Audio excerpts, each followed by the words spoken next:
Good morning from London. I'm Anna Edwards alongside Guy Johnson and Kriti Gupta. We're an hour away from the opening trade. Here's what you need to know. TSMC delivers a strong third quarter performance with net income well ahead of estimates, just 2 days after global chip stocks take a hit from ASML's downbeat guidance. In Europe, Nestle cuts its outlook for the year as its new CEO looks to restructure the company amid its latest earnings miss. We will check on Nestle and other major companies on the continent reporting today. And the ECB looks set to cut rates for a third time this cycle as inflation falls below the euro area's target for the first time in 3 years. We'll be live in Slovenia, where the decision is taking place. In the meantime, a quick check on these markets here. You look at the futures action, not much happening when you look at the equity picture or the currency picture. We'll start there. Your Stoxx 50 futures unchanged right now, but outperformance in the FTSE 100 higher by 0.2%. Perhaps a continuation of the trade that we saw yesterday as well. We know on the currency space, 108 on euro dollar, a 129 handle on cable. The countdown to the opening trade starts right now.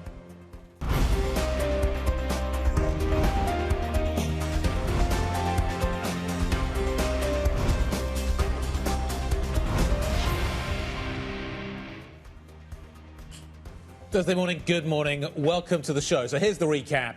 TSMC smashes it, but what's the lag between ASML and TSMC? China disappoints again with yet another economic briefing. You can see that in the commodities story. And I think you can draw a dotted line this morning between what is happening in China and what is happening in Slovenia today at the ECB. Yeah, absolutely. So an off-site for the ECB. They've gone to Slovenia. They're just outside Ljubljana. We'll get to Lizzie Burden, who's on the ground for us there, of course, this morning. We'll do that later. But the pace at which we're seeing cuts coming through from the ECB, that's the story. And the pace is quickening. 25 basis points of cuts then expected. It's unanimous, actually. All of the economists surveyed expect that to happen. And if you look at the growth story out of the Eurozone, you can see why this is the case. You can see why even quicker than the United States, we're pivoting from that focus on inflation to that focus on growth. Growth has really underperformed in the Eurozone versus its own history since pre-pandemic period. And you can see that in the chart that we're showing here. So a real focus on the weakness on the growth story. It's a fascinating one. I'm curious what we're going to hear about that 50 basis point narrative, because just a couple of days ago, it is something that seeped back into the conversation. But now it feels like the markets kind of did a little bit of a 180, saying it's actually we're leaning towards 25. Now that the Fed has gone 50, does the ECB talk about it? We're not going to get any data today, so there's no kind of staff updates or anything like that. So in theory, there shouldn't be any surprises. But 50 would certainly be a surprise. The expectation now feels firmly that we are also on for a Christmas cut. Is it too early to be talking about Christmas? But December feels like the December feels like the story now as we watch out to see what gets delivered beyond this. Yes, absolutely. So you're right, Kriti. You could have a conversation around the size of the cuts that we get from the ECB, or you can have a conversation about the pace of the cuts. I mean, both are possible. But we seem to be oscillating, don't we, between thinking about big cuts and thinking about frequent cuts. And we're sort of in the latter, perhaps, this morning. It's a fascinating one because from a cut perspective, we're still talking about wage growth in Europe. We're still talking about that inflation standpoint. I don't think the ECB is necessarily talking about the China impulse, though, and that's a very different narrative when you talk about the corporate space. Shows up in the PMI data, though, really clearly. And that PMI data maybe is one of the impulses that the ECB is taking into account at the moment. That has been very disappointing. Let's talk about the earnings story and talk about what we've got this morning. Nordea looks good. So the banking story looking fairly favourable this morning. Increasing the outlook, share buybacks look good. Schindler's out in the engineering front, looking good as well. Nokia's sales has missed. Nestle, I think, is really interesting this morning. So Schneider's out, Freixe comes in, you get a new CEO taking over. You've got a big management shake-up at Nestle this morning as well, and they're redoing their numbers. Feels like a kind of kitchen sink moment rather than a reflection of kind of what is going on in the business. Maybe. That's really interesting, isn't it? Because if it is, then that limits the read across of the weakness in the consumer that you could see here into other stocks, perhaps, or into other narratives. And in terms of that weakness of the consumer, Kriti, the CEO is talking about consumer demand having weakened in recent months and expecting that to remain soft. And I'm aware we get, US retail sales later on today. So the focus on the consumer will continue. Well, the other piece of this as well is not just Nestle came out their numbers, but Pernod Ricard came out with their numbers as well. And we continue to look for that China theme in all of these sectors. For the one that stick out for me is, yes, there's weakness in China and that read through. There's also weakness in the United States, and that fed into their bottom line as well. And I think that's something we don't often see. That's been there for a while, though, hasn't it? The drink story. In the drink story, sure. Yeah. Has definitely been. The Americans appear to be not drinking as much or high end. And you wonder whether you do see that in retail sales today. Is there that trade down narrative that continues? Can we get excited about Swedish engineering? Is that possible? ABB Asia Brown Bavaria. Here we go. There we are. So increasing their guidance, and this taps into some really fascinating stories that we cover across the, across the Bloomberg News sort of network. Data centers. If you invest in data centers, you need more power grids and transformers. That's good for ABB. On the other hand, they also provide charging infrastructure for EVs. So there's that little negative, but they are upgrading their guidance on the former, on the data center story. It's a fascinating one as well when we're talking about kind of the data center story and how much of this is actually a tailwind as opposed to priced into some of these stocks. I think the last 48 hours have been quite the ride for some of these chip sectors. TSMC, ASML taking a beating yesterday with the orders numbers that we got. Less than half was the estimate there. TSMC telling a very different story. They are rallying on the AI boom. And these are two companies that usually move in line with each other until the last couple of months. And it really feels like a business investment story here, where you're maybe not spending as much money on the chip equipment, but you're still spending money on the chips. There's a lag here, isn't there? You have to know what your future orders look like in order to buy new kit. And I'm just wondering whether or not they are slightly out of sync. You could see weakness in ASML's orders, which don't get reflected in TSMC's numbers for quite some time. Or in reality, is TSMC just an AI story and actually doesn't have any kind of reflection in some of the weakness we're seeing in places like Intel? It's hard to kind of tease this apart at the moment. Yes. Suffice to say, though, that these numbers are super strong. It is hard to tease it apart, but it was interesting that ASML tried to do that in the call yesterday and did talk about AI continuing to see upside, continuing to drive sector recovery. So there is that, and NVIDIA bounced at the end. So if you want to see the positives and a continuation of the AI story, you can find it there. But they talk about other segments, and this is autos, industrial, general server chip usage, and that's where some of the weakness seems to be. And so now we have to distinguish between that's the word. Thank you. That'll do as well. Between the companies that have been booming on AI and the ones that have been booming on other things. And we're getting further news out of TSMC this morning. We're seeing those fourth quarter sales. This is the guidance that we get, kind of lags a little bit of the numbers that we get. Their fourth quarter sales coming in from 26.1 billion to just shy of 27 billion. The estimate was just shy of 25 billion. So yet another story that they've beat on that last quarter, but also looking forward, they're expecting another beat. So therefore, I come back to the question of what's the lag? If we are going to see a lag between ASML and the weakness we've seen there, and it's showing up in places like TSMC at the foundry level, how long is that lag? It certainly seems that it's maybe longer than a quarter, if there is any effect at all, because of the AI story. Right, so there's the lag there, and interesting to see if we get anything on CapEx, capital expenditure, because I know colleagues were watching for this closely. Unless they spend a huge amount of money in the fourth quarter, it seems that there might be a drop in their CapEx, if you're sort of working out what we know already about CapEx year to date. And if there is, that could be part of the explanation for ASML yesterday, because, of course, TSMC's CapEx turns into ASML's top line.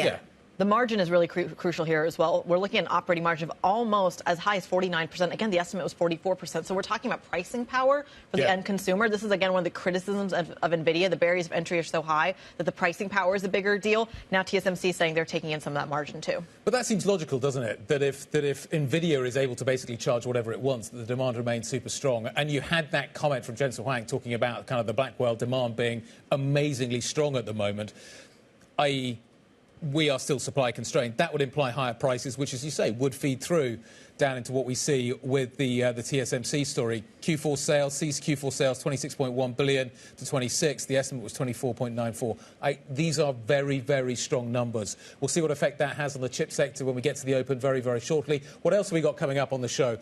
We need to be talking about the ECB. The China story is going to be there in some shape or form. What lessons are we going to learn today from Christine Lagarde? Soeren Radde previews today's numbers. We'll be looking forward to that conversation. At about half past the hour, we've got Bank of America's Francisco Blanch joining us to talk about commodities. Again, China, a big theme there, but we need to talk about oil as well. The opening trade, UBS Wealth Management's Claudia Panseri is going to be joining us. Finally, Luxembourg's Foreign Minister and former Prime Minister Xavier Bettel is going to impact the EU Leaders Summit, which is kind of kicking off right now. We'll get some live pictures as we work our way through the programme from that event as well, Kriti.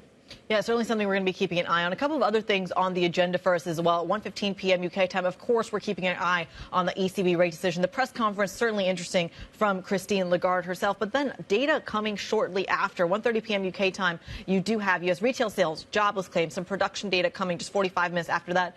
And then, speaking of the consumer, some Netflix earnings. What are you watching right now, Anna? What's your binge? On the consumer, then, there's Netflix and there's also the U.S. retail sales. Tom was telling us at the end of the last hour that that's expected perhaps to hold up, at least according to Bloomberg economics estimates. So a couple of ways that we can look for clues on the consumer, I suppose. Is Netflix the one you don't turn off? Are people going to be pushing back on the pricing? If you're having to choose your streamers. Yep. I don't know. I'm the wrong person to ask. I have been rationalization. Binging. Well, I think the interesting part of Netflix from a financial perspective, even though we don't really group it in with your Apples, your Amazons, et cetera anymore, is the currency story, because so much of their growth is coming from outside the United States. It's emerging markets. It's India. It's arguably Europe. So the pricing power story outside of the U.S. is I think, quite significant in terms of, are they still growing outside of the U.S. or maybe are they coming back in? We do have that slight link here between TSMC and ASML. Just to go back to that story briefly, TSMC CapEx guidance slightly higher than $30 billion. They had seen it at 30 to 32, so that is a downgrade slightly to that substantial CapEx budget, and that's what we saw in ASML then, it would seem. So that, and you wonder whether there's a kind of, when does that start to show back up in the ASML numbers if they are downgrading their CapEx? Don't know. We're going to wait and watch. We'll certainly continue to follow the chip cycle very, very carefully. What else do you need to know this morning? Let's run you through the stories. Israel's military has expanded strikes on Lebanon, saying it has killed a senior Hezbollah commander. Lebanese authorities say a separate Israeli strike killed 16 people, including a local mayor. Israeli warplanes also struck Beirut for the first time in almost a week, just hours after Lebanon's prime minister said the US had assured him that attacks on the capital would ease. Morgan Stanley has joined its Wall Street rivals in posting better than expected revenue, unveiling a 32% profit surge for the third quarter. The lender shares soaring the most in 4 years on news that revenue from the trading business also rose by 13%. And China will nearly double its loan quota to so-called whitelist property projects to over $560 billion. The move is an effort to ensure the completion of unfinished homes and stem the decline in the real estate sector. The measures, though, fell short of market expectations, causing a Bloomberg gauge of property stocks in Hong Kong to fall by more than 8%. Yet another Chinese briefing, which seems to sort of fall short of expectations. Are we in danger, though, of taking these almost on a piecemeal basis? We look at each individual bit and we don't see the totality of what China is doing? What is China doing, though? That is relevant to the rest of the world, I think. And I say this in the context of the only place we really see it in terms of the read-through into Europe is that it helps the Chinese consumer, or is meant to, and that then feeds into your big kind of China-exposed names. But outside of that, how do you price this? Right, so we're watching for clues because of the way it reads across into Europe. But in terms of the global growth story, we'll talk commodities later on, and it, of course, matters for that. And today is more about that than the consumer, perhaps, because it's about property. Property stocks in China really underperforming as a result of this. They were down by 10%, I think. So such was the disappointment that you referenced there, Guy. There was an attempt, it seemed, by those who were speaking at this property briefing to kind of suggest we were finding a bottom in property. But I guess there are a lot of people who still need convincing on that front. So we'll continue to monitor that one. Let us tell you what is coming up on the programme. We've talked a lot about the chip story already this week, and we will continue to do that. Will TSMC help bring European chip stocks back in favour? We'll check that for you at the Open. Plus, we'll hear from Luxembourg's foreign minister as the EU Leaders Summit gets underway. Up next, we are on the ground in Slovenia. The ECB has taken its decision on the road, expecting to hear about another cut from the ECB today. If you have questions for our guests, please do get in touch. IB plus BBTV Go. That is the function to use on your Bloomberg terminal if you want to speak to this team. This is Bloomberg.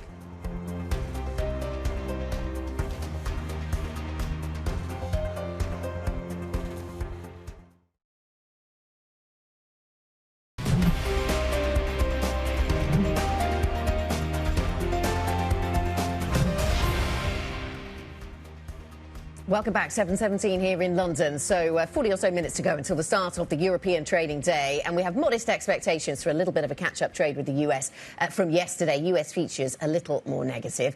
Let us talk about the European Central Bank, though. It's set to cut interest rates by 25 basis points later today. That's despite policymakers ruling out such a move only a month ago. With inflation now, though, below 2% for the first time in 3 years, it appears today's decision just needs a formal sign-off. So let's bring in Bloomberg's Lizzie Burden, who's on the road. She's in Ljubljana, or just outside Ljubljana, where the ECB will be meeting today. Lizzie, walk us through then what's made the rate cut expectations and the messaging change so dramatic, really, since the last meeting.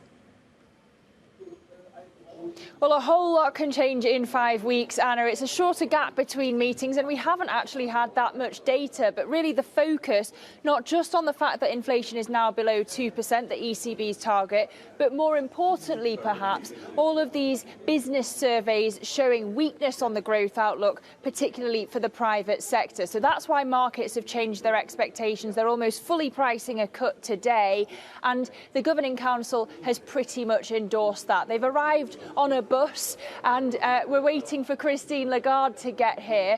Most of them indirectly or directly endorsing the market expectations for a cut today. So the focus now really turns to the path ahead. The expectation from the market is a cut in December, and beyond that, faster cuts to a lower level. Lizzie, walk us through the rate path ahead then. What clues may we get from the presser? Well, if you look at our Bloomberg survey, analysts mostly are expecting cuts at every meeting all the way to March, and then follow-up cuts, 2 of them in June and December 2025. So that would take the key rate to 2%. And there is a debate going on about where the neutral rate is. Of course, the rate that neither stimulates nor restricts the economy. It's happening publicly on the Governing Council. But if you look at the data, and if you look at the press conference when we hear Christine Lagarde later, the question really is going to be, will she steer that meeting by meeting cuts are on the table, and what is holding them back? I reckon that the answer will be they want certainty, especially on the labour market. Because, yes, the labour market is showing signs of easing. Look at the corporate story. You've got the likes of BASF and ThyssenKrupp offloading staff, notably Volkswagen looking to close plants in Germany for the first time. But at the same time, unemployment for now still at a record low. So you've still got wages growing at a healthy clip, adding to that upward inflationary pressure. And they've got to balance that with the growth risks, which arguably have grown since the last meeting, not just on the geopolitical front, but also with regard to the US election. Lizzie Burden in Bordeaux, thank you very much indeed setting us up. I wonder how it works on the Governing Council bus. Like, who sits at the back, who sits at the front? Doves sit together? Do the hawks sit together? It's an interesting question. Maybe we'll get Lizzie to dig into that one. Soeren Radde, the head of European Economic Research, joining us from Point 72. Good morning. Good morning. Thanks for having me on the show. Nice to see you. So let's talk about where we go from here, not just on the bus, and how this is going to work. Is it basically just a straight line to neutral? 25, 25, 25, 25, 25. And where is neutral? Where do we ultimately go? Where is the destination of the ECB bus? Absolutely. I think that is the question that we in markets should be asking. In our view, it is a straight line to neutral. That doesn't mean that for the Governing Council, and when they discuss, they agree with that as yet. So Lagarde, she tries, I think, to come up with themes for Governing Council meeting. If I had to come up with a theme for this meeting, I think it would be a dovish shift in practice, but not on paper. Meaning they're ready to go, they're cutting earlier than they had telegraphed, but they're not yet ready to formalise that. Why not? I think, as your reporter was pointing out, there are still some concerns among the more hawkish quarters in the Governing Council about wage growth. We, for example, expect negotiated wages to increase to a peak of above 5% in the third quarter of this year. They'll know that by the time of the December meeting, so that's going to be a concerning number to some.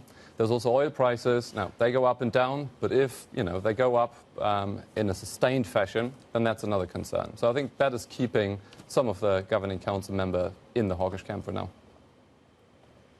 Well, speak to us a little bit more about that hawkish camp here. What are they responding to? You talked about the oil prices a little bit. Wage growth is still looking pretty decent in certain parts. Do they need to be addressing the wage piece? Is that a concern the way it is, say, in the United States? I would say it was a concern broadly up until the summer because growth was holding up. It looked like the economy was accelerating. There was a plausible story that on the back of big real income gains, the European consumer would start spending, and so you'd get a demand pickup that would then increase inflationary pressures. Now, since then, growth has come down. We've had the PMIs that were weak in September. We're now looking at growth of a meager 0.2% in the second half of this year, just skirting recession. And the labour market is starting to show signs of easing. So I think those concerns have given way to a concern that we might actually see a repeat of inflation falling below the target. We should mention really quickly, as we speak to you, we are looking at a live shot here over in Slovenia of Christine Lagarde exiting the car, arriving to the meeting, of course, for the conference, the meeting for the governing council. So that's exciting. Not arriving in a bus, guy. No, she gets her own car. The governing council get a bus. She gets a car, which seems right. I wonder if you could see the FOMC ever sort of travelling en masse. I don't think there's a bus at the FOMC. I think they do all have their own cars. They all go to Wyoming and get on a horse. Yes, or a hot tub in the middle of nowhere. That's a different story. Soeren, let me bring you back into the conversation. I won't ask you about hot tubs in Jackson Hole, but I am curious how much of the kind of deficit story or the bond volatility that we saw this summer maybe still kind of occupies some space in the back of some of these voters' heads. So, I mean, it's a concern. I think the main concern that the governing council members have is with the euro area outlook for inflation, for growth, for the labour market. They're trying to infer from the data they get, are we confident that inflation is going back to 2%? And that's ultimately what they're focusing on, right?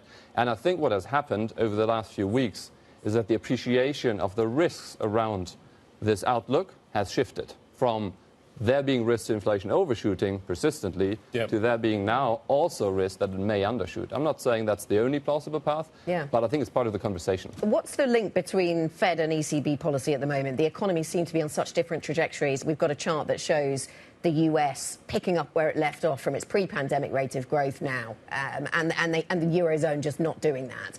And, of course, that just compounds the different trajectories post-GFC. So a weaker growth story in Europe. If they're not on the same path, what is the read across the Atlantic when the Fed does one thing and the ECB does another? Yeah, so that's a very good question, and I think markets should be asking themselves that question more regularly because they have a habit of, putting the DM central banks in sort of one bucket. Whereas, as you rightly point out, the economic prospects are quite different. Just to put some numbers to it, we forecast euro area growth just below 1% next year. Our US chief economist, Dean Mackey, forecasts almost 3 times that for the US economy. So, he's very optimistic on US growth. I think that illustrates the difference in the paths ahead. And I think there's a good case to expect, there to be policy divergence between the Fed and the ECB on the back of that. We keep talking about the auto sector in Germany and the weakness in that particular space, and it seems difficult to sort of square that with what Lizzie was reminding us is still across the Eurozone a resilient jobless story. We haven't seen a huge uptick in unemployment. How do those things sit alongside each other? So put yourselves in the shoe of a firm, right, that is observing demand is weak. Is it because the global economy is in a weak patch, because interest rates are high, demand is weak everywhere, or is it because I've lost competitiveness and market share, right? If it's the latter, I got to lay off people and I got to downsize. But that realization takes time, and I think that is just kicking in as part of the explanation of why firms have held on to their labor force for such a long time. Productivity low as well, so those go hand in hand as well. But I think that is just changing. Yeah, we've talked a little bit about that labour hoarding story on the programme, Kriti. It's certainly something we're going to be keeping a very, very close eye on. Soeren Radde, head of European Economic Research at Point 72, joining us around the table. Up next, we head back to Brussels for the latest on the EU Leader Summit. They are, of course, meeting with a series of leaders from the Middle East. Members of the GCC, Mohammed bin Salman will be, I believe, was there yesterday as well. Unclear if he's there today. We're looking at a live shot of the European Commission there. We are, of course, waiting for more on that. Looks like there was a clear draft statement. The meeting yesterday only lasted a few hours. We'll see what comes of it today. Stick with us. More to come. This is Bloomberg.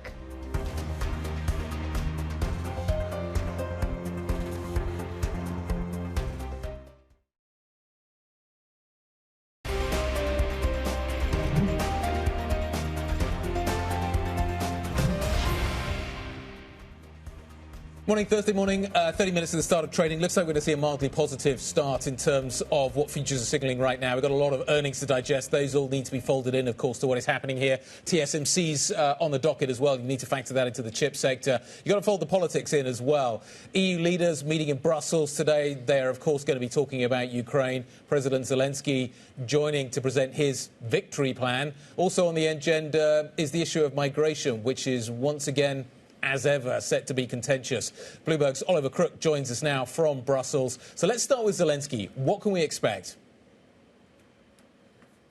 Yeah, listen, Guy, really for Zelensky, this is him to come to the EU leaders meeting here and present his victory plan. As you mentioned, we got the sort of outline of that a little bit yesterday before Ukrainian parliament, where he basically set out what he is trying to get now, buy-in from across the world in order to solidify a plan to win this battle against Russia. And the first point that he makes is, of course, the one that they will not relinquish any sort of territory. What he would like to do here in his meetings here is to get more buy-in, to get an invitation to join NATO. This is not full NATO membership. That is very, very complicated. But it's really sort of getting the ball rolling with that. He also would like to see a lot more heavy weaponry put in Ukraine as deterrence to Russia for the future. He said that is non-nuclear, but it hasn't really specified what kinds of weapons. And of course, he wants that sort of his hands to no longer be tied on the issue of striking deeply within Russia. And these are all the things he's going to try to get buy-in from the European leaders. We should say, however, guys, that there is also one other issue that they, that can sort of looms over all of this, which is the event in the United States on November the 5th. The U.S. election.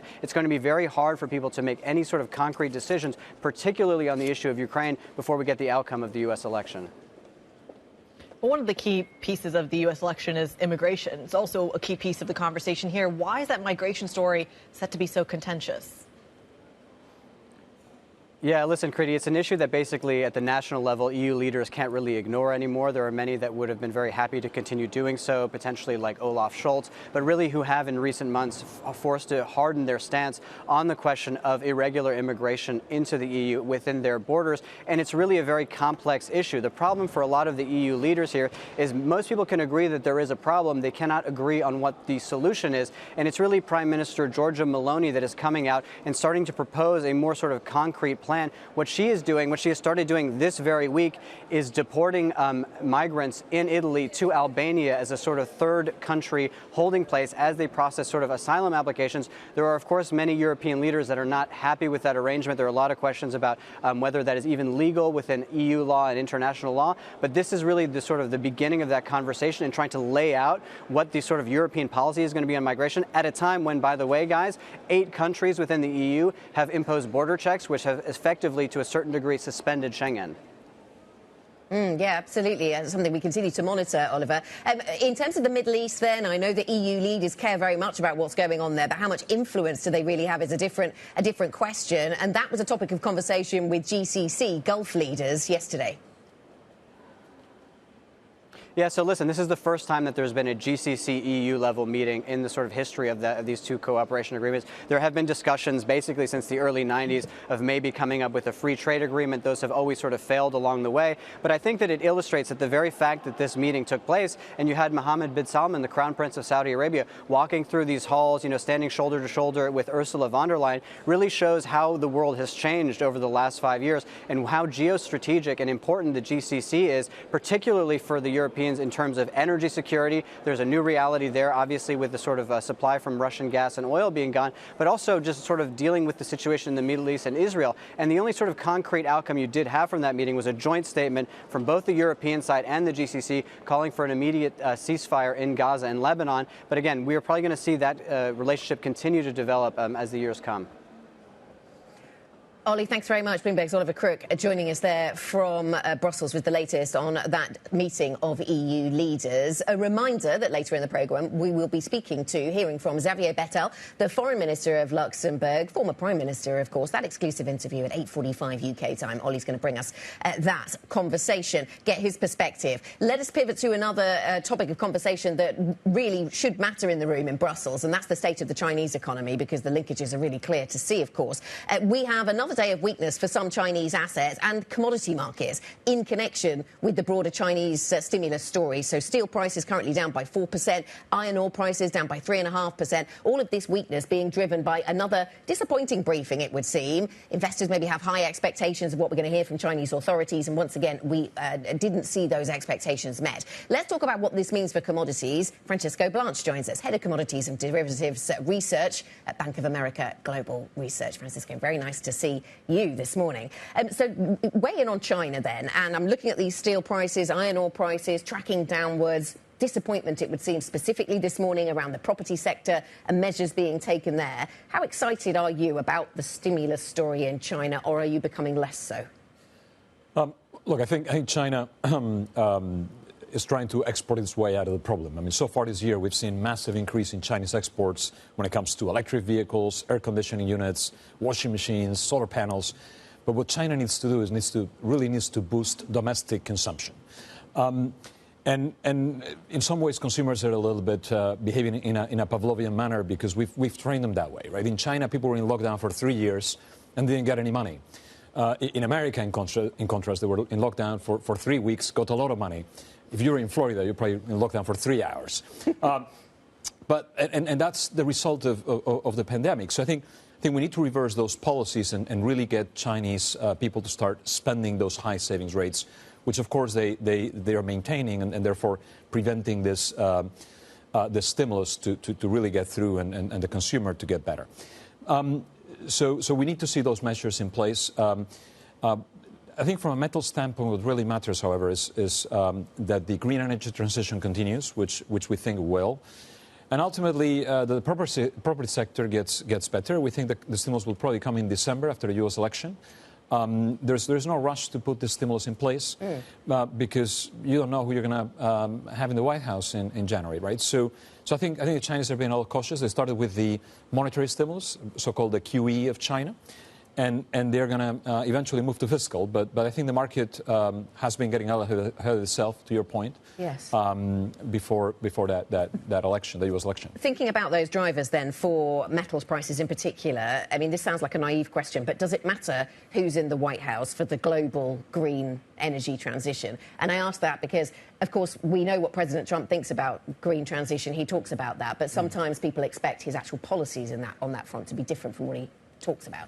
I think it matters. I think the composition of U.S. government matters. Right? It's not just about the White House. It's also about whether we have a Republican clean sweep or we have a split government or a Democratic government, a clean sweep on the Democratic side. So all of that matters because, remember, if to reverse the IRA or to reverse some portions of the IRA, you might need congressional support. And ultimately, I do think we'll see some reversal. Although the majority of the money in the IRA actually benefits the red states, which are the ones also in a way supporting the Republicans. So that's what people point to who say we might not see a rollback of the IRA under Trump. Yeah, I mean, I think we'll see some rollback, but not full rollback. So I think some elements of it will go away. So. Well, yeah, I was going to say the other piece or key piece of that Trump policy may show up in the likes of Iran and what the United States posturing is toward Iran. And that feels like a direct impact on oil prices. But can you quantify that for us, given that most of that Iranian oil ends up in China? Yeah, so here's potentially some of the biggest changes we're going to see come January 5. I mean, if you think about why oil prices have really come down for the last 2 years, it's really been about a positive supply shock. Emanating from the White House from 3 key policies: the release of the SPR, a big surge in domestic oil and gas production in the U.S., and the third element of this has been a relatively lax posture when it comes to enforcing or applying sanctions on Venezuela, Iran, and Russia. Yeah. Venezuela got sanctions relief, and Iran and Russia have continued to export oil. In fact, Iran was exporting 0, and today they're exporting 1.7 million barrels a day. So that's really what funds the Iran government. So I think once we get past November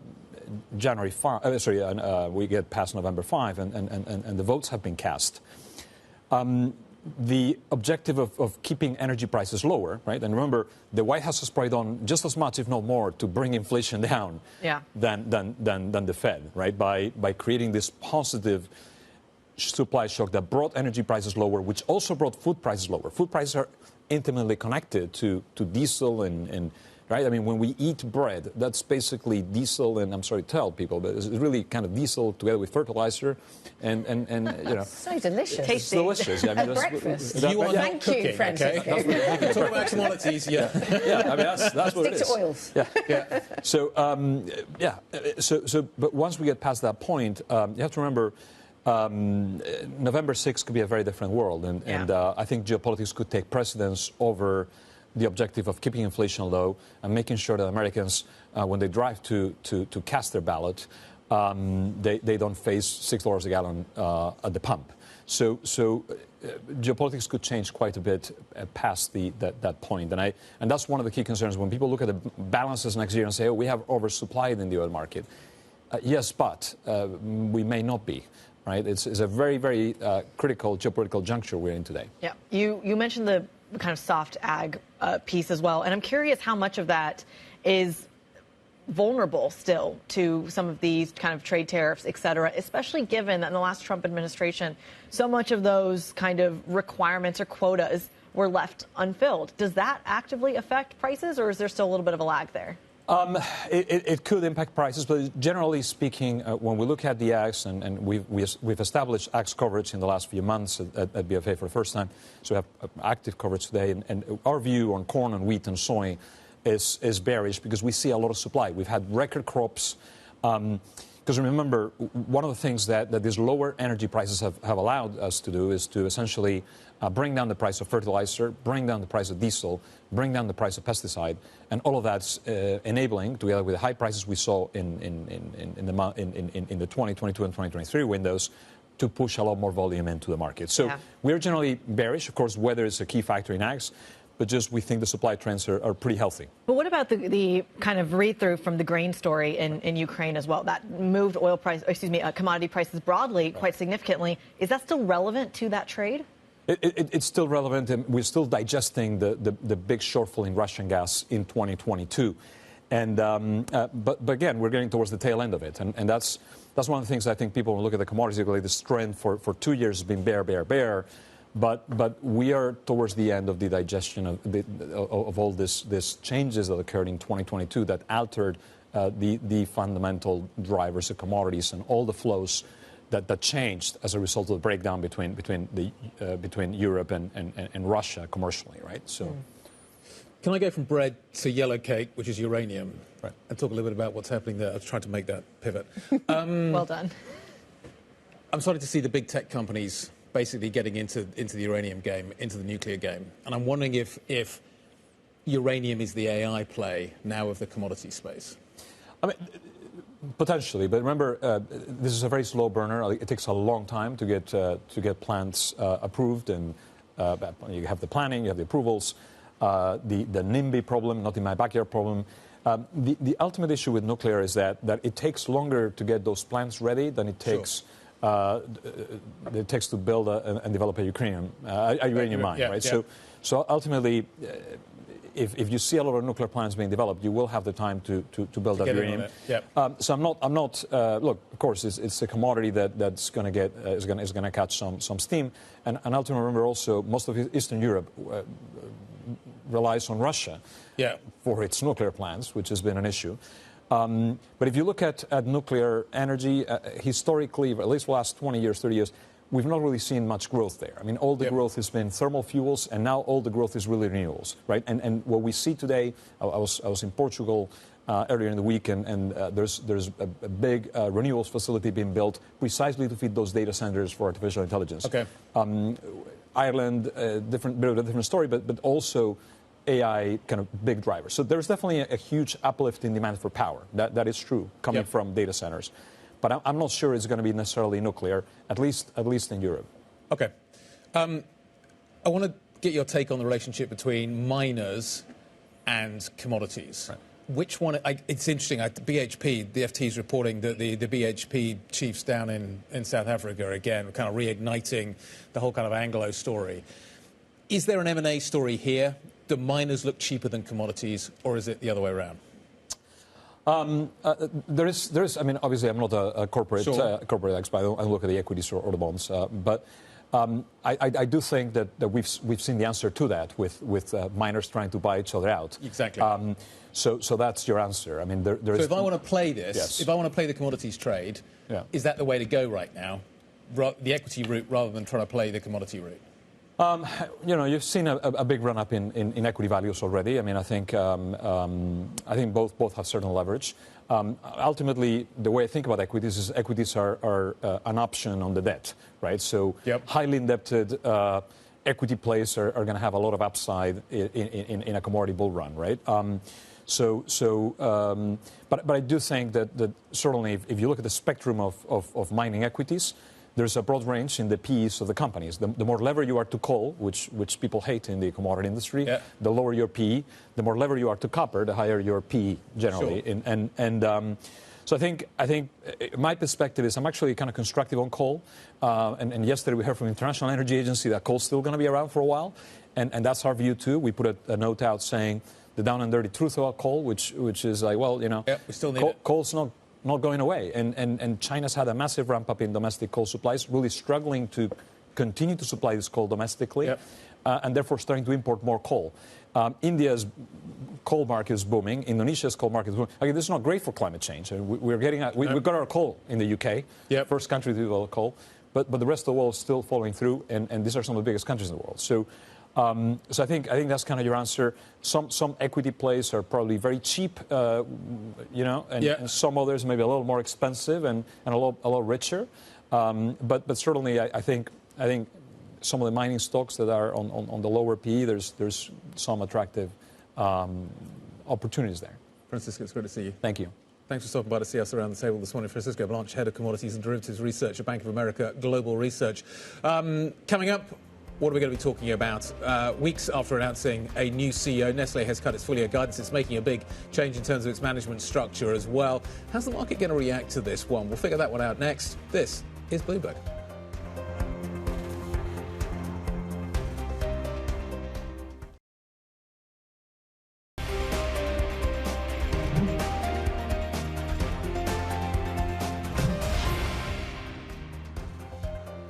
Welcome back. 7:50 here in London. We see positivity in US futures. Let's talk about that. Bloomberg's executive editor for Asia Markets, Paul Dobson, joins us.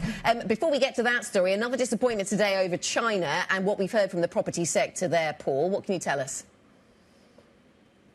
So I'm not sure why the market keeps doing this to itself, but it seems each time we get news of a new briefing, there's a little bit of excitement, some premium built into the market, and then the details that we hear tell us not a great deal that's new, and the market kind of gives back those gains. So that's what we saw in trading today in China's market. True, expectations have been stoked a little bit by local reports that have been talking about some double punch combo that was going to be good news. But that expectation, that we have in the market, again, kind of not fulfilled. I think what's really interesting is there's sort of two tiers of investors here now. Those that got in early, that maybe longer term are still in the money, but those Johnny-come-latelys, those that joined the ride late on, have lost money by being too slow on the moves, and the market has come back off again. They're ruining coming in, and we had some delicious reporting today from the retail sector about everybody getting very excited over the holidays, opening new accounts, and then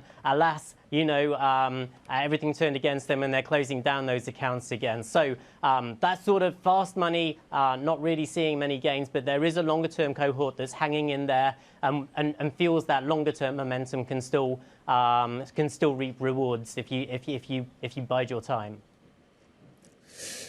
Can we expect any surprises out of Slovenia today? Can we expect any surprises out of the ECB? What's the market position for? This feels very consensus, so we're just going to get 25 and a point to 25 in December. That does feel very consensus. I don't think that anybody's really expecting them to go harder with 50 basis point move either. I do think that longer-term outlook is a little bit less certain, though. While the window is open for central banks all around the world to be cutting, we saw that in Asia yesterday with Philippines and a surprise from Thailand as well. We'll see it from the ECB today, most certainly. when we get to the US elections and the volatility that causes, and then whether the Fed continues to keep on cutting, could give other central bankers that pause, especially if we get a much stronger dollar, meaning weaker currencies for the rest. This suddenly makes cutting interest rates and seeing their currencies fall even further more of a risk for them to take into consideration. So something to watch out for the longer term, what that constellation looks like. Paul, 30 seconds on the clock. Are we seeing elements of a Trump trade or a Harris trade? It feels to me like the market has swung decisively this week in favor of a Harris defeat, maybe would be the way to put it, or a Trump victory. We're seeing that premium in options trades now. People piling into UN puts, looking to profit if the Chinese currency weakens. Same if the Australian currency weakens. People buying up Bitcoin. So market, as Stan Druckenmiller has been saying, seems really convinced now that Trump is going to win. Paul Dobson, our executive editor for Asian markets, we thank you so much. Let's go from the macro to the micro. Joe Easton's got our stocks to watch. Joe.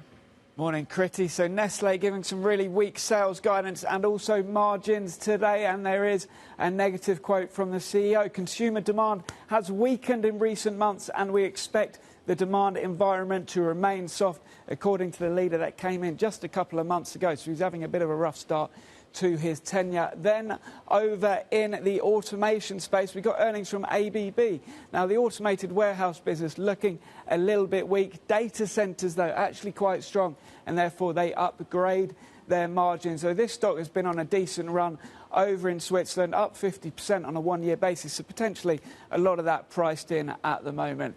Then in terms of Nokia, it looks like their turnaround is faltering a little bit amid concern around a contract in India that has been scrapped. They will potentially be continuing to underperform Ericsson, which has done a bit better in terms of the telecoms rival between the two. As we can see, we did have results from Ericsson just last week. We saw that stock gain. Nokia didn't really see a boost. Potentially going to be a bit of a weak one today. Joe, thank you very much. Lots to focus on then, these individual names. More broadly, US futures, tech ones in particular, picking up. Perhaps the TSMC news this morning adding some comfort to the chip story. We'll bring you the open next. This is Bloomberg.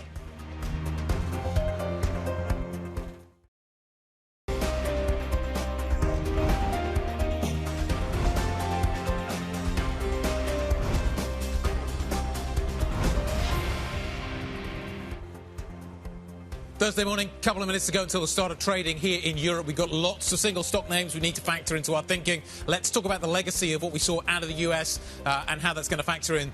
The white line is the European session. A little bit of a fade into the close, but then the US picks up after that. We've got a kind of recovery on our hands.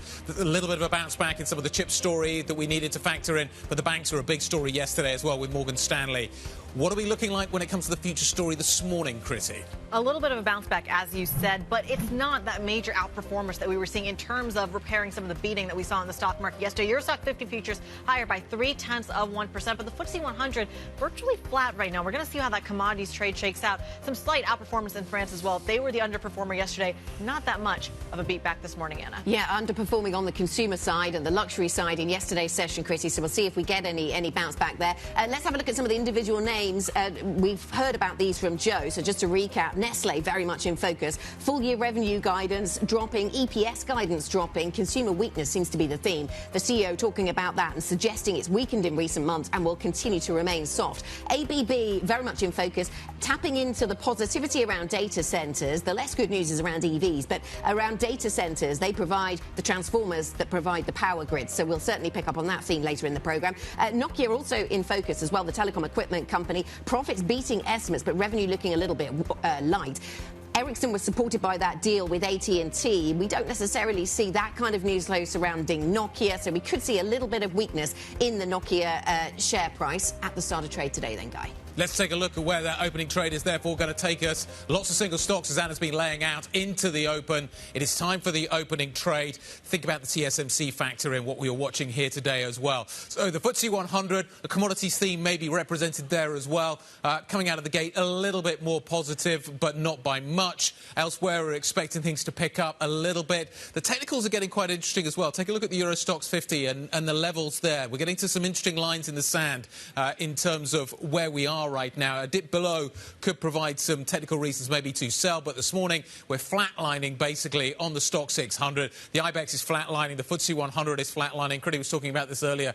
At an index level, we are not seeing very much. The CAC bounces a little bit, but only up by 0.2%. So at an index level, not really very much excitement. So let's kind of strip away the layers, figure out what is happening at a sector level and at a single stock level. Kriti, what are we seeing there? Well, I wish I could give you a little bit more guidance on the sector level. It kind of feels like a little bit of a mixed picture, but what I can say is that the miners are underperforming, and that is a crucial piece in terms of the index weights you are seeing on the stocks 600. We're still waiting for the pricing in the French market to kind of pan out at the moment, but we are seeing Rio Tinto, for example, Glencore, some of your biggest weights on the index. To the upside, Anna, it seems like a story of big tech driving the stocks. ASML, SAP, some of your best performers. Absolutely. So some of these were caught up in the ASML sell-off that we saw 2 days ago, wasn't it? The end of Tuesday's session, we got that 16% drop in ASML. Some of the sector names that move alongside ASML were caught up in that. Maybe too much, if that's what we're hearing from TSMC. Maybe there's some reassurance there, at least at the margin. So the bounce in ASML this morning, just 1%, but we're seeing a bigger bounce in the likes of Infineon. That's up by 2.75%. So we do see a little bit of upside coming through on some of those tech names this morning. That seems logical, doesn't it? But we are trying to fathom the differentiation between what is an AI trade and what is a rest of the chip space cyclical narrative. And I think that's the really difficult thing that the market's got to work its way through. It's difficult to understand also what's happening with China, what China's doing in terms of its demand for the lithography equipment, hard word to say. And I think that there's so many kind of different themes coming together, trying to distill that into a single stock. TSMC, ASML, Nvidia, Infineon, really hard. And we've got some of the individual earnings stories cutting through this morning. So as the market is, as we've been saying, slightly lackluster overall, we do see some movement higher, lower in the likes of Nestle and in Nokia. So both of those companies reporting. I can see the Nestle share price down by 1.6%, Nokia down by 3%. So we see the effect of the earnings stories there. Yeah, and speaking of earnings, Pernod Ricard as well, you're seeing the opening trades on there higher by 0.3%, despite that weakening story. I'm curious how that shakes out as we get closer and closer to the open. Well, let's take a step back here and talk about how we want to actually trade some of these sectors. We were speaking to Max Oler of Deutsche Bank yesterday on that positivity story for Europe. What is the bull case? Take a listen to what he had to say. We are overweight those rate-sensitive sectors you mentioned, so real estate, staples as a bond proxy. Next up is consumer. In my view, there are three things that you need for the consumer in Europe to be spending more. That's lower rates. We're in the midst of a rate cutting cycle. We think ECB will cut over 1% until April. You need higher wages. If you look at Germany, wage growth is 6%. Despite all this negative news, wage growth is pretty solid. We are expecting more than 3% next year for the Eurozone. Deutsche Bank's Maximilian Oler speaking to us about, again, that bullish sentiment in Europe. You don't hear that very often. Let's get straight to another view. Claudia Pensari, CIO for France over at UBS Wealth Management, joins the program this morning. Claudia, we heard a little bit there, the view of Deutsche Bank about reasons to be bullish in Europe. We don't hear it very often. I'm curious, do you have a reason to be bullish on Europe? Thank you. Good morning. I think you're right. People are not very bullish about Europe. Look at the discount you have on European equities versus, I don't say U.S., because U.S. now is driven by tech, and in Europe you have very few stocks which are linked to tech. But if you look at the valuation relative to other markets, even in Asia, the discount is pretty good. There are a few reasons probably why we could be positive. Everyone is quite negative about next year growth, and with interest rate falling, we have ECB today. I think there will be some support for some sensitive stocks.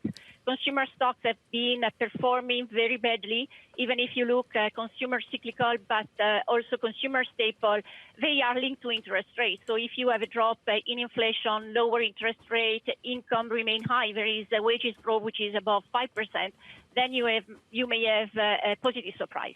There are some risks. I think we shouldn't forget about the risk. And for me, the main risk in Europe is fiscal consolidation. So you may be in the case where interest rates are falling, but then you have fiscal tightening. France announced a fiscal tightening. Italy is announcing a fiscal tightening. So probably interest rate cut will be offset by the fiscal tightening on the other side. Speaking of that fiscal tightening, though, some would argue that that's what's keeping stocks alive. Talk to us just how much downside there is, given that we've had this kind of geopolitical deficit overhang that you're talking about. If we're not that bullish in Europe, how much more pain can Europe face? I think we don't have much downside because there is we are not in recession. So Europe growth has been flat for the year 2024. It will probably be slightly positive next year. We are around 0.6, 0.7 in France, 0.9, slightly more in Italy. But clearly there is no much downside if we are not in recession. There is an upside, I think, which is China. If the China fiscal package and monetary package will work, some company in Europe will benefit as well. I'm thinking about Germany. Germany has been suffering for the conflict we had between Ukraine and Russia, but also from the weak growth out of China. So there is the downside risk, but not much downside on the stocks, considering that valuation is really cheap and also consensus is not expecting much growth for this year. Next year is probably a bit too optimistic. But the market is discounting a very large discount versus other peers, but also versus history. The equity risk premium will get more positive with interest rates falling, and probably people which are now invested in investment grade corporate bond, which are still delivering a nice carry, may think to switch out of these assets into equities, European equities next year. Downside risk is limited. Upside risk, I think, could be big if China works well. Claudia, good morning. Can I ask you about which are the themes that excite you right now? We've seen some news this morning and we continue to watch the AI data centers story. That seems to play out well for some European corporates in terms of the earnings stories they report. Elsewhere, we see M&A on that front. Is this a theme that you think we lean into? I think I'm excited about the fact that the market can continue to grimp higher. I think we are not in recession. The central bank has managed a soft landing, probably something stronger for soft landing. Interest rates are falling. So I'm excited about the fact that to see probably the market to see more broadening out. So we still positive on AI. We still positive on U.S. tech. Growth is coming from the big market cap in U.S., but we may find the way to get all our stocks performing well. Look, financial have been performing well recently. In Europe, they've been doing well in 2024, not U.S. stocks. So now we may have a catch-up on other sector within the U.S. And that is exciting me a lot because more you have a broadening market, more the bull market will be sustainable. And so I'm also excited to see what's going on in U.S. with the U.S. election, because if Trump is elected, there is still a lot to see in the coming 3 weeks. But if Trump is elected, we may see a broadening in energy stocks, for instance, in healthcare stocks, which have been impacted by negative news flow over the last few years. So I think there is a lot of being positive about.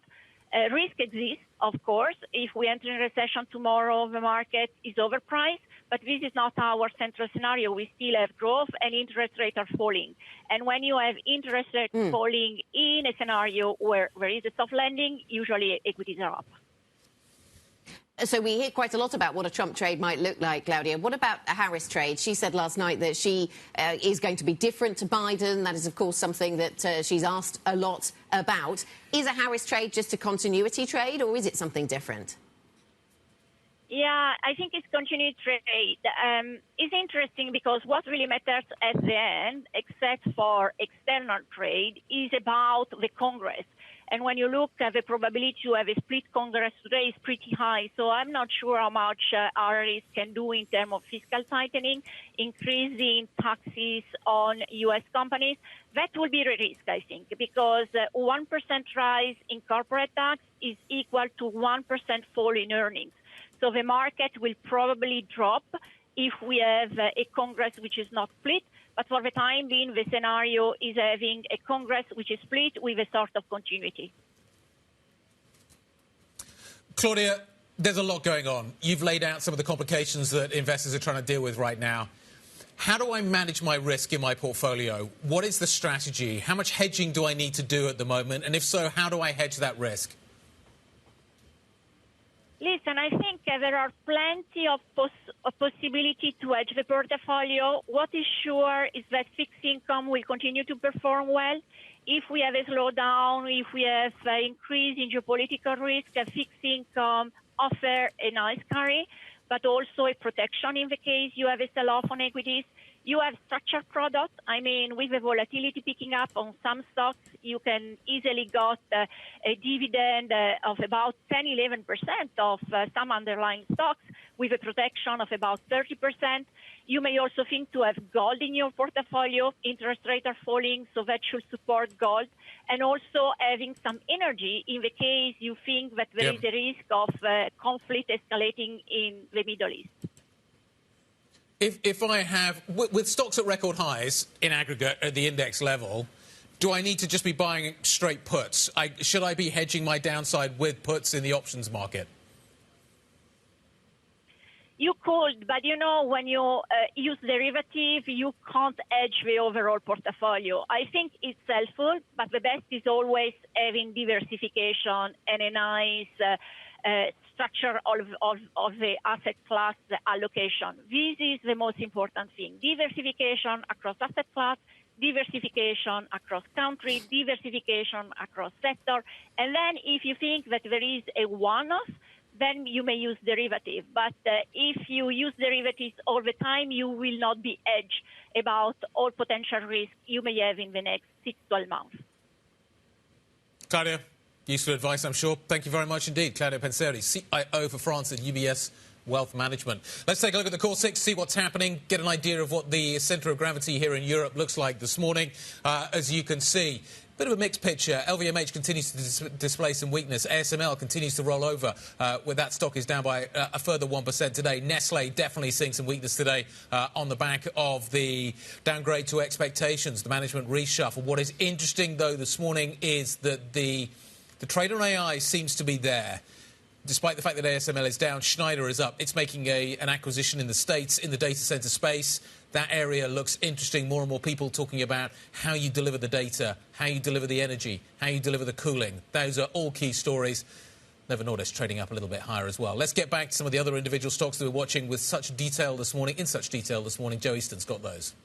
Another look at the Nestle share price, Guy. As you mentioned, that really setting the agenda now for the consumer earnings that we're going to get over the next month or so. Remember, the company saying that demand has weakened and, importantly, saying that they don't expect it to get any better anytime soon. Remember, that management reshuffle only happened in September as well. So really a rough start for this new CEO on Nestle today. Then we have also got a number of Scandi stocks in focus as well this morning. We had one of them in stocks to watch, and that was Nokia, and they have reported a bit of a halt to some of their turnaround efforts after a contract in India has actually been cancelled, and that's weighed on their earnings. Remember, we had Ericsson around a week ago, a bit better than expected, but Nokia once again underperforming, and we're down 3.5% there. Nordea Bank, meanwhile, the first of the big European banks to report earnings and looking pretty good on the net interest income, and also potentially going to be doing more share buybacks as well. We're going to get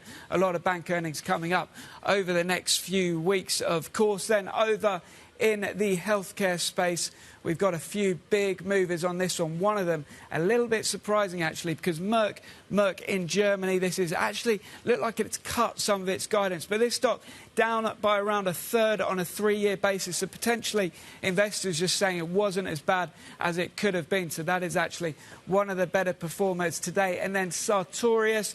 Now this is in the lab supplying space, also listed in Germany, up 18%, a massive gain on a sales boost for them, and feeding through into the London listed peer Spirax-Sarco, getting a read across, according to some traders I've been speaking to today, saying that that is the reason the UK stock is gaining. But that does look like the best performer, Sartorius, in terms of the lab equipment.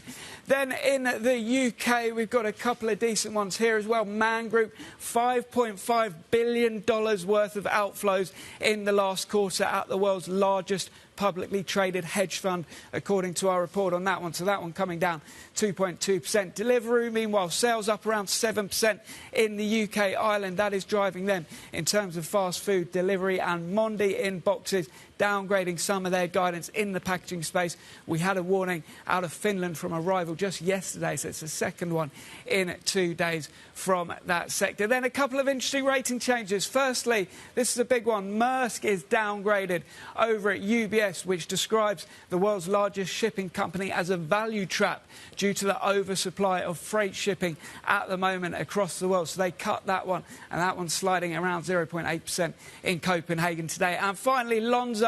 This is a $30 billion healthcare company that not everyone's heard of, but it is a big firm, and they're up 2.7% as Kepler Chevrolet upgrades that one to buy following a winning a contract from Roche over in Switzerland as well. That one's one of the best performers in Zurich today. Joe, thank you. Joe Easton with an update on equities. Plenty to choose from this morning. A lot happening beneath the surface. Coming up, we will focus in on one of the companies that is on the move this morning, Nestle. The stock is down at the open as it cut its full-year guidance just weeks after announcing, of course, a new CEO. We'll discuss that next. This is Bloomberg.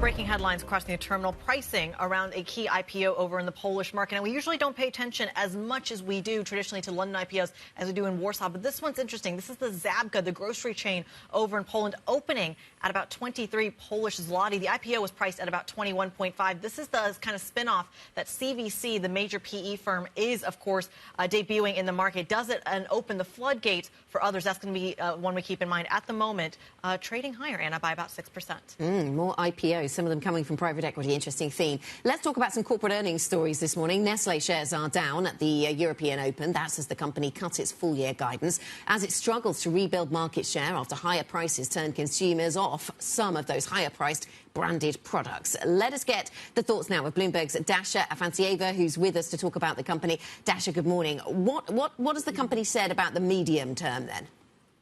Not very much. This has been the problem. So this second quarter that Nestle has actually cut its full year outlook, and analysts are rightly saying, well, how could you before July think that growth was actually going to be 4% for the year, and now it's just 2%.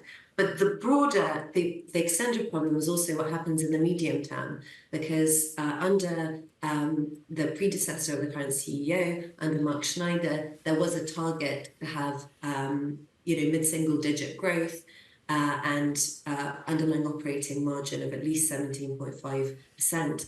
And today, Nestle said nothing about this 2025 target, which is of concern because it does little to kind of allay fears that Nestle is actually just going to be a structurally slower growing company. And there's little that Freixe or his predecessor or any of the new executives in this new structure can do about it. This is a big downgrade, clearly, and there is that kind of lower growth concern that seems to be hanging over Nestle at the moment. Isn't this what we would anticipate, though, in terms of the narrative coming through from Nestle? You get a new CEO, you get some management changes coming through. Shouldn't we just be expecting this? Well, I'd say no, because it's not that there's an element of kind of CEOs reducing expectations, but right now he's talking about literally what's happening in the next few months. So I imagine they have pretty good visibility rather than, sort of keeping expectations low and then surprising on the upside. And in the quarter, growth actually fell. We expected, previously they were guiding for an improvement, but organic growth actually fell, particularly because of issues in the Americas. So I don't think that such a sharp cut was expected, but certainly a lack of commitment to the longer term maybe is sort of more foreseeable. Dasha, thank you very much indeed. Dasha Afansieva joining us on the Nestle story. This is So Nestle was meant to, at some point, be able to take itself up into a higher growth area. They were looking to basically get out of the commodities that they've traditionally been in, foodstuffs, etc. They were going to try and add value. They've really struggled to do it, which I think is fascinating. So how should we think about Nestle now? And I wonder, yes, that's an interesting theme, and set it in the context of what happened through the pandemic and post-pandemic. It seemed when lots of companies had pricing power, that was the story, and maybe you can put that kind of transition within that pricing power story. But then when companies start to have less pricing power or there's less inflation, you sort of stand out if you're trying to put up your prices a little bit more, perhaps. Yeah, interesting. As we were getting up full year guidance cut, the shares are down about 2.3%. But it's that pricing power story that feeds into another sector we've got our eye on this morning, which is the chip sector. ASML has taken a beating this week. TSMC sending a very, very different message. I think we have a term chart that I really want to show in terms of how they are actually trading. One is, of course, a chip maker. One is a chip equipment maker. Historically, they trade in line, except for the last couple of months where they're diverging. And I think you brought up the point clearly earlier, which is that there is a lag in some of these numbers. Yep. I didn't think there'd be a lag in the way that the stock traded, and yet you can see how clearly they've aligned again until the last couple of months. I think that's a really interesting one. These are the ADRs, by the way, over in the United States to show both the different regions, but it's crucial to talk about that disconnect. Well, let's get another take on this. Tom McKenzie sitting down next to us, our resident chip expert. Let's call him that.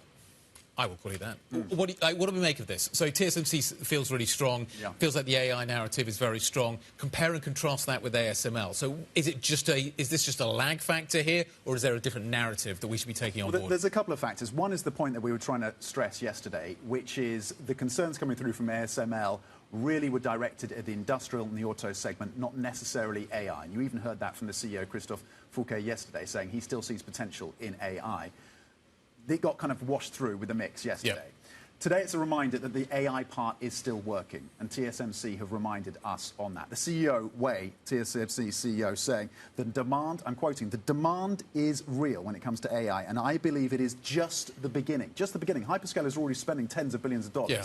Just the beginning in terms of that demand for AI. The other part of it is just how well TSMC is using the technology that they already have. So they're getting higher yield out of these extreme ultraviolet lithography machines that they buy, of course, from ASML, which means maybe they need fewer of them, at least for now. They are churning out more chips as a result. That's the yield part of the story. But they also have the packaging that goes with this, and they're seeing that demand for the 2-nanometer and 3-nanometer chips, so at the highest end, from the likes of Apple as well, but also NVIDIA and AMD. That demand, Qualcomm as well, being very, very strong. So it's the way they're using these machines. And that maybe ties into the margin story as well, because you've got a gross margin of almost 60%, 59% gross margin for TSMC. So I think those are some of the key factors that have come through in terms of the earnings picture.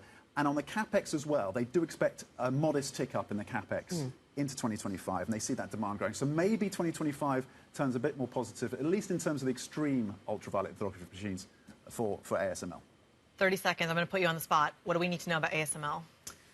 That they see a prolonged slump in terms of the industrial, importantly the industrial and the autos demand. That slump, the CEO, Christophe Fouquet, on the call yesterday, saying he sees that well into 2025. So that's part of the mobile phone story. Interestingly, on mobile phone demand, and that's maybe because they have more exposure to Apple directly, TSMC's executives were a little bit more positive. They said they think things are turning around in terms of the demand picture there. But ASML, prolonged into 2025. So the struggles, at least on that part of the mix, still there. Certainly something we're going to be keeping our eye on. Bloomberg's Daybreak Europe anchor Tom McKenzie joining us around the table for all things chips. Coming up on the program, the ECB looking set to cut rates for a third time this cycle. We are live in Slovenia where the decision is taking place. Stick with us. This is Bloomberg.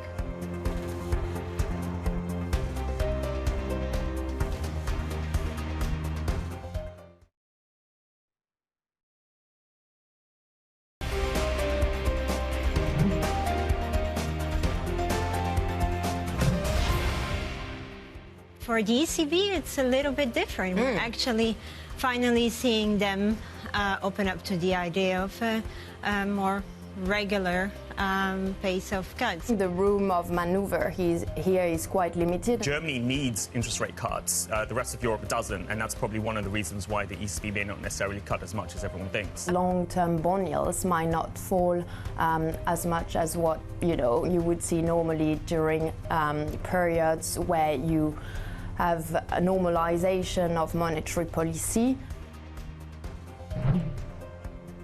Some of the Bloomberg TV guests that we've been speaking to recently talking about the ECB's rate decision is due later on today, of course.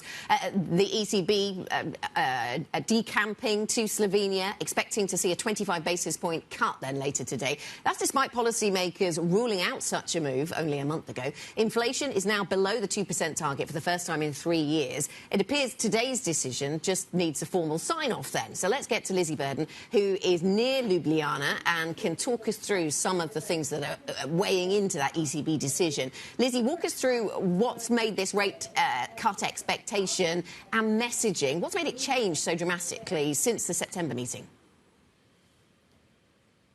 Well, Anna, it's really an unusually short period between meetings and we haven't had a whole lot of data, but the focus on two things. First of all, that inflation is back below the ECB's 2% target, but arguably more importantly, the survey data showing the weakness in the private sector and therefore pointing to these concerns about the growth outlook. That's what's changed the market outlook. They're fully pricing almost a cut today, and that's been almost universally endorsed by the Governing Council, at least indirectly or directly. We've seen them arriving on the bus. You've had Christine Lagarde arriving as well and shaking hands with the Slovenian Central Bank Governor. They're hosting this meeting. They do it about once a year. They come on the road. But really the focus for the press conference with Lagarde is going to be on the path ahead. And the expectation, as the guests you heard just there saying, is for faster cuts to a lower level. Where is that lower level? That's the critical question here, Lizzie. Everybody's trying to work that bit out. How far do they go? Where is neutral? What are economists saying on that? Exactly, and there's a public debate about that on the Governing Council. At the moment, if you look at our Bloomberg survey, they're expecting cuts at every meeting all the way to March, and then another couple of cuts in June and December 2025. That would take you to 2%. I've just seen a note from Jordan Rochester saying that it could go even lower to 1.5%, which just speaks to the range of the debate. I've seen numbers going up to 3% for where neutral lies. But why is there such a debate? Well, if you look at the data behind this, I've mentioned inflation, I've mentioned growth. What links the two is the labour market. That's really where the uncertainty lies. You've got companies offloading employees, Volkswagen looking at closing plants for the first time, and yet unemployment for now still at record lows. And so you need to see the pressures in wage growth easing, and then for the concerns around the growth outlook to ease as well. You've got the geopolitical tensions, the risks around the US election. I am sure that Christine Lagarde in this press conference is going to emphasise the need for caution and, once again, the need for data dependency. Certainly something we're going to be keeping a very, very close eye on. Bloomberg's Lizzie Burden over in Slovenia for us, covering this rate decision live. We appreciate it. And of course, as she was talking about, employment is top of mind now that you can kind of check the box on inflation. Is that the same conversation in the United States? It seems to be, at least on the campaign trail, where Kamala Harris, in an interview with Fox News, decided to actually talk about how maybe her presidency may be a little bit different from Joe Biden's. Take a listen to what she had to say. Let me be very clear. My presidency will not be a continuation of Joe Biden's presidency.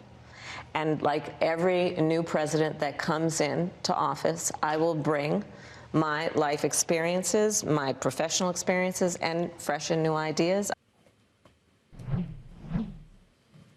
Kamala Harris there speaking to Fox News, talking about what those fresh ideas might look like. You're already seeing elements of that in terms of how her policy agenda specifically to tackle inflation differs from that of Joe Biden when it comes to things like pricing around groceries, housing, even foreign policy when it comes to what's going on in the Middle East as well. That's just one side of the equation.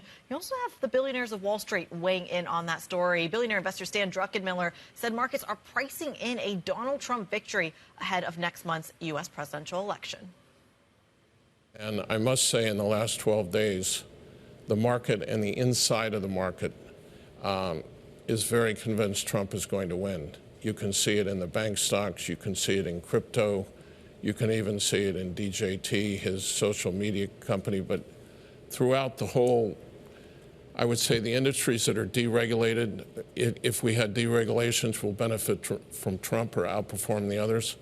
So if you put a gun to my head, and thank God there's not one to my head, so this really doesn't matter, I would say that I would have to guess Trump is the favorite to win the election now, but who knows what these polls even mean? No one even responds to them anymore.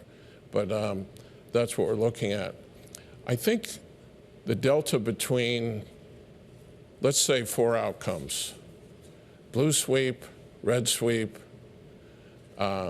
Trump with a blue branch of Congress, Harris with a red branch of Congress.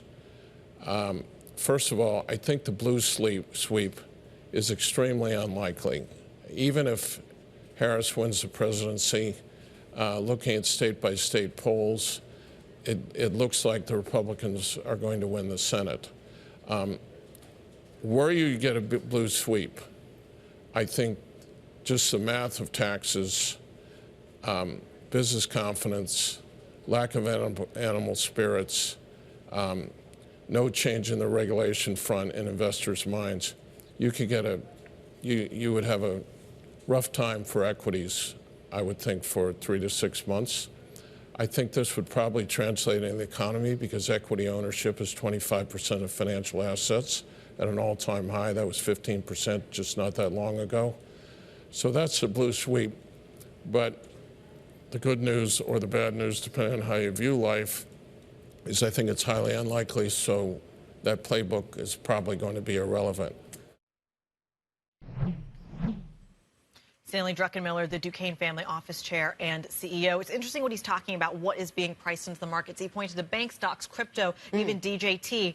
Others would argue that this kind of optimism that you're seeing in bank stocks really has to do more with his latter point around tax cuts, around the idea that an economy that is still growing and is resilient could continue that expansion if you do have those tax cuts. But the key piece of that is President Trump, former President Trump, has talked about tax cuts coming if tariffs help fill the gap. Yes, so there's a lot to that Trump trade story. He talked about banks. Bank earnings have been supportive there as well. But a lot of people talk about Trump trades and what it means for inflation and what we've seen recently with the tick up in yields. Some associate that with expectations of a Trump trade. We should say he gave money to Nikki Haley's campaign. He hasn't given money to either of the candidates who are in the race now, but he has history, of course, with the Republican Party with that in mind.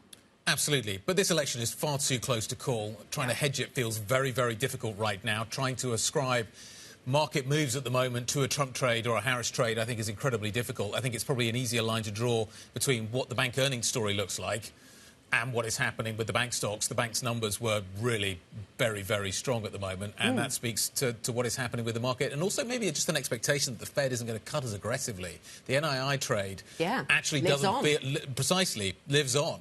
And that feels like it is a tailwind that needs to be priced back in. So, yeah, it's interesting that he is talking about stocks potentially going lower, though.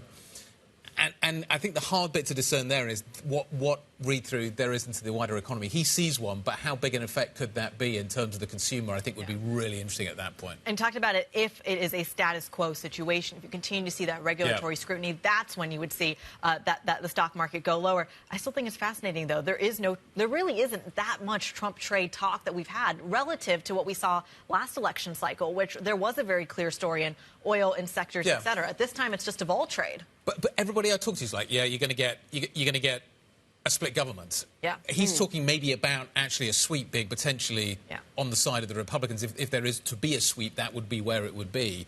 But everybody else is kind of like, oh, don't worry about the election. It's going to be fine. You're going to get gridlock, therefore you don't need to worry about it. That feels like a very consensus trade. And translating that into what happens in each sector is interesting. So I thought it was a good conversation we had earlier with Francisco Blanch talking about what it means for energy companies and what it means for the IRA stimulus program in the United States. And a number of guests have said, don't assume that even if Trump is in power, he'll roll back all the IRA because, of course, he likes what it does. If it's benefiting jobs in states that like him, he might like it. And so that seems to be the thinking. Francisco, on the other hand, does think we'll see a bit of pairing of that, but not the whole thing pared back. So it's quite nuanced.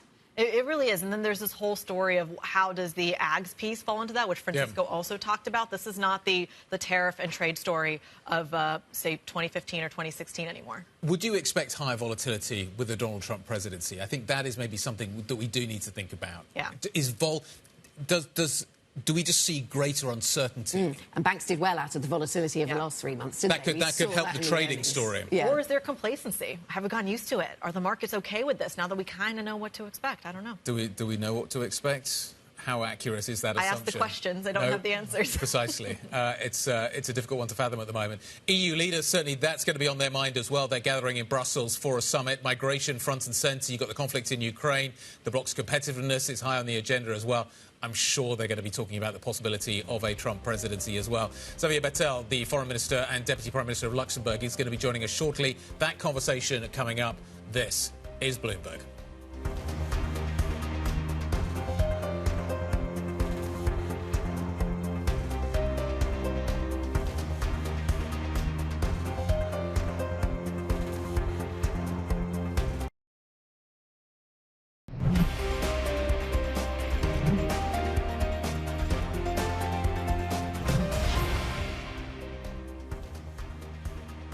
Welcome back to the programme. It is 8:44 here in London. European equity markets, then we're getting some decent gains coming through in Germany and in Paris. Little underperformance in London, clear on that screen. US futures have been buoyed by some of the slightly better news coming out of TSMC and maybe even ASML at the margin yesterday. So we have a little bit of recovery there. Nasdaq futures up by 0.5% this hour. Let's return to the politics story in Europe, though, because EU leaders have arrived in Brussels for a summit that is aimed at addressing some of the most pressing issues facing member states. Bloomberg's Oliver Crook is there live for us. Oliver, take us through what is on the agenda. I know Ukraine looms large in what the European leaders are going to be talking about today.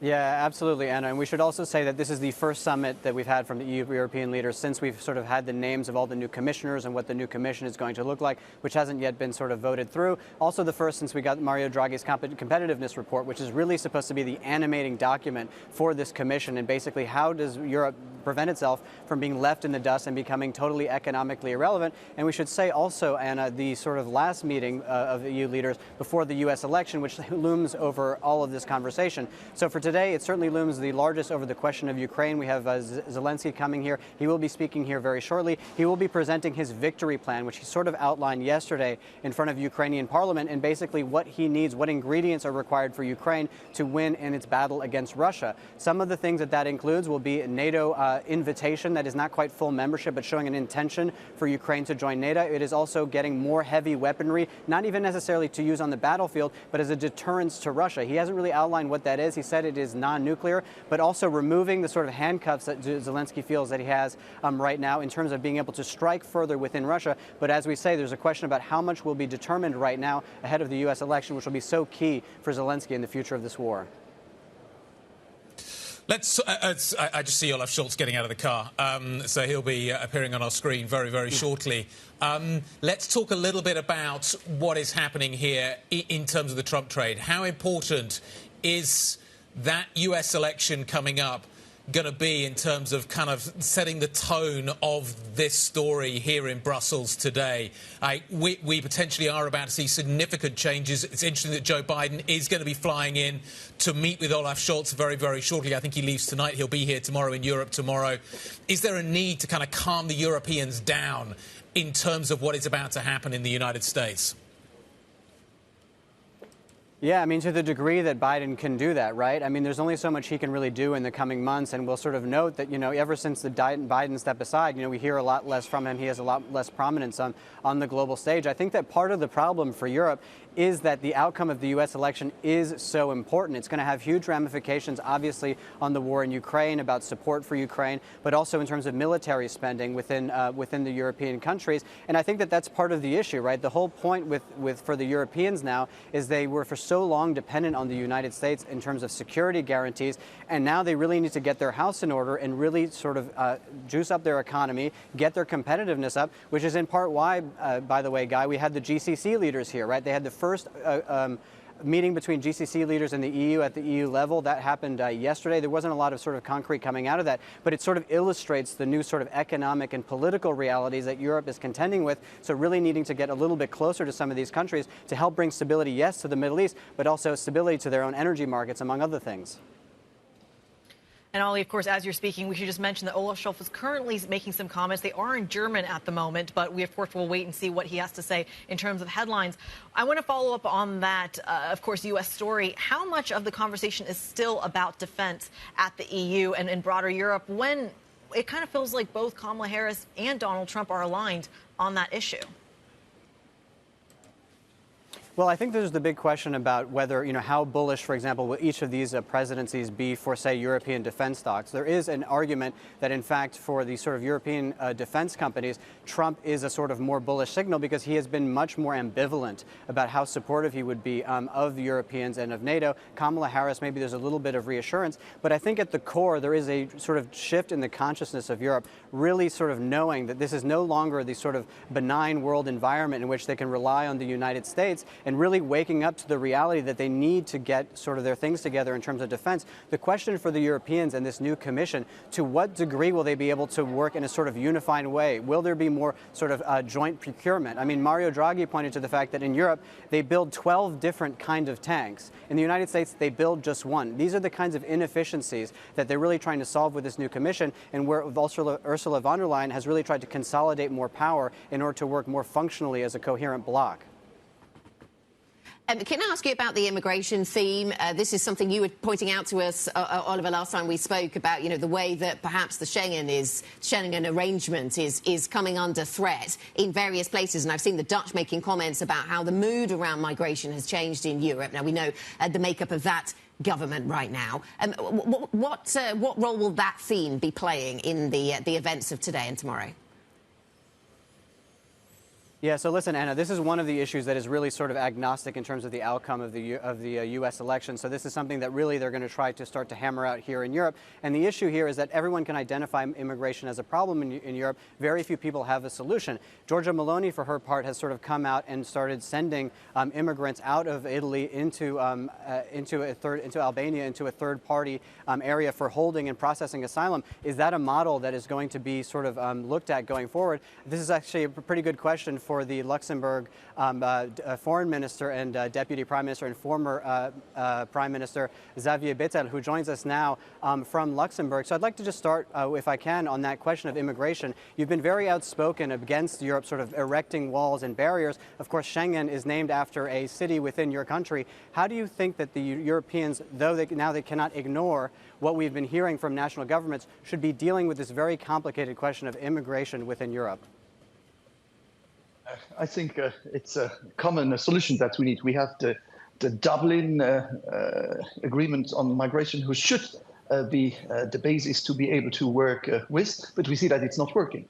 We have some even member countries with external borders who let them pass, and they love when they come in the country, but leave the country soon and go to the next country. So we see that Dublin is not working. We see that this mechanism is not working.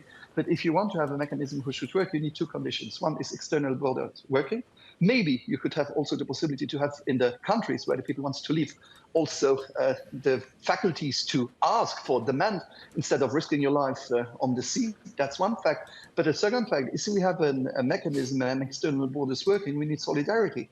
It's not normal that bordering countries with external borders have the only responsibility and all the others say, it's not my problem, they're not in my country. So we need the mechanism also of solidarity, of dispatching, and a system which works.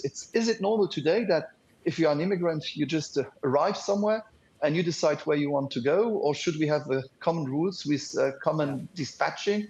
And we should also make a difference between political refugees and people who are mistreated in their own countries, so that they don't want a better life, but they want to survive. And the ones for economic reasons who comes where there will be less place, I think, also in future in Europe. And Minister Bettel, on the question of solidarity, do you think that there is the adequate level of solidarity within Europe to start to sort of satisfy some of these requests from President Zelensky, who we'll hear from in a few minutes here, and namely in terms of, say, invitation into NATO, bringing more weapons and untying his hands in terms of striking within Russia? Do you think that he will gain any ground here with the Europeans? It's difficult for President Zelensky because he sees that the solidarity with some countries is bigger that if Israel, for example, is attacked, that the Americans say we will have a dome, that nothing is going to fall on Israel. That's good for Israel. But as an Ukrainian president, it's difficult to say that they do the maximum for Israel, but they don't do the maximum for Ukraine. And I just want to remind that we say since the beginning of the war that it's not only a war against Ukraine, it's also a war against us. I have to admit, Luxembourg is not the strongest military force in Europe, but we need to, as you said just before in your speech, we need to have common procurement. For the moment, everybody speaks global, but we act national because everybody has his own military industry. We have the Airbus, which is a success. I'm sorry to say, but when you compare to Boeing, without Airbus, we wouldn't have a successful air industry in Europe. Why shouldn't we have maybe a military industry, common military industry, where we do things together instead of, as you said, to have all these different machines where usually sometimes we can't use the others' machines in Europe. So it is important to be more efficient as European Union, but also not to forget Ukraine. And continuing on the theme of solidarity, another place where there isn't potentially the solidarity that is desired among some of the European states is the question of China. Luxembourg, for your part, you abstained on the vote for imposing tariffs on Chinese EVs. On what grounds was that abstention based? Two things. The first thing is China is a partner. It's not an easy partner. It's sometimes also a competitor. And we need rules from both sides. And I know that there were discussions, and I hope that negotiations would end at not to have, in fact, a tariff war. I remember, you just spoke also about Donald Trump as a president. I was the prime minister when we had this taxation wars, in fact, between the United States and Europe, where one is putting taxes and the other is putting taxes. Yeah. And the same with China now for the moment. So I think it is important to discuss with China, to have a level playing field, and we need this kind of rules. And we didn't want to open that war. So that's the reason why we abstained. And I have another sort of final question for you to kind of put the Europeans in context. I want to quote from you directly, which you're saying that basically on the international stage, the EU is no more than confetti. Between the US and China and Asia, almost no one listens to us anymore. How do you change it? How do you change it so that the world begins to listen to Europe's voice once again? The problem is we are 27 around the table, and we need, for example, for foreign policy unanimity. So 27 people need to agree. And I see that 27 are very often, 24 have one positions, 3 have different positions, or 25 have, sometimes we have 27 different positions. So it is a nightmare. It is a nightmare to have common positions. Last time, militaries from the FNUL, which is UN European militaries too, participating in it, were hurted. They were injured. It needs us 48 hours to condemn these injuries and these attacks on those guys. So we are even not able to have it because we always need unanimity. So one of the principles is that we should discuss if there wouldn't be a possibility to have majority votes for foreign policies instead of being a hostage of maybe 1 or 2 countries. Okay. Okay, Minister Bettel, thank you so much for your time. With that, I'll hand it back to you in London, Guy. Ollie, thank you very much indeed. The coverage will continue out of Brussels. This is Bloomberg.